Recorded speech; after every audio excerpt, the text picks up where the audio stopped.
Iyan mga idol, meron ako ditong ayan, 25 cents na naka-plastic pa siya mga idol. Ayan. Naka-plastic pa yan mga idol. Ayan, ayan, naka-plastic yan siya. Sobrang ganda yan, bago. Yan, yung gas-gas niya mga idol ay dito lang yan sa plastic. Ayan. Itong mga itong 2006 mga idol ay nabibili po ito ng mas mataas sa 25 cents. Nabibili po ito ng 2,000 pataas mga idol. Basta maganda po yung barya tulad nito.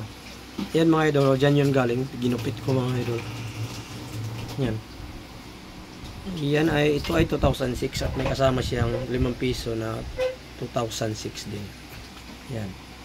Ito mga idol ay nasa 2,000 isa pataas yan mga idol. At sobrang hirap po nito hanapin mga idol ha. Ang binibili lang po nito or bibilhin ng mga kolektor, ang year lang po niya ay year 2006 lang po mga idol. Yan, zoom natin para makita niyo po. Yan o. Yan mga idol ay year 2006. Wala na po ibang year ang binibili nila kundi year 2006 lamang po. Pag meron po kayo niyan, ay bibilihin ko rin po yan sa inyo. 2,000 pataas. Ayan mga idol, meron pa ako ditong isa. Ayan o. Ayan o, year 2006 din yan mga idol. Ayan, ito naman ay maganda talaga. Ayan.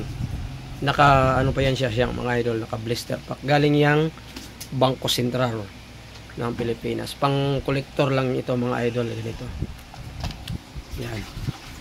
Ganitong 25 cents mga idol. Pag meron kayo, yan, huwag nyo po sa akin, huwag nyo po kalimutan mag-PM mga idol dahil bibilihin po natin yan ng 2,000 isa pataas. Depende yan mga idol sa ganda ng barya. Pag luma-luma na, medyo pangit, ay bababa po tayo sa 2,000. Pero pag maganda tulad nito, aabot po siya ng 4,000 ng isang piraso mga idol. Ayan.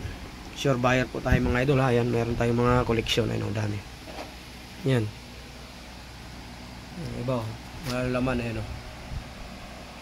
Ayan mga idol ha, sure buyer po tayo. Pag meron kayo, PM nyo ako. Dahil bibilhin po natin yan kaagad mga idol.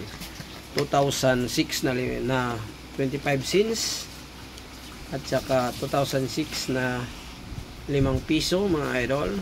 Yan o, sobrang bago. 2006 na 5 piso mga idol. Ayan.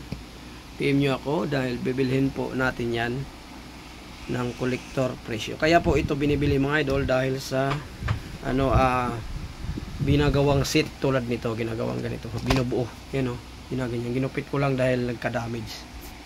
Kaya po yan binibili ng mga kolektor, ginagawa nilang set or ginagawang ganito frame. Yan, kasi pag kulang ng year o wala kang ibang year, ayan, hindi siya mabubuong set, kaya binibili po yan.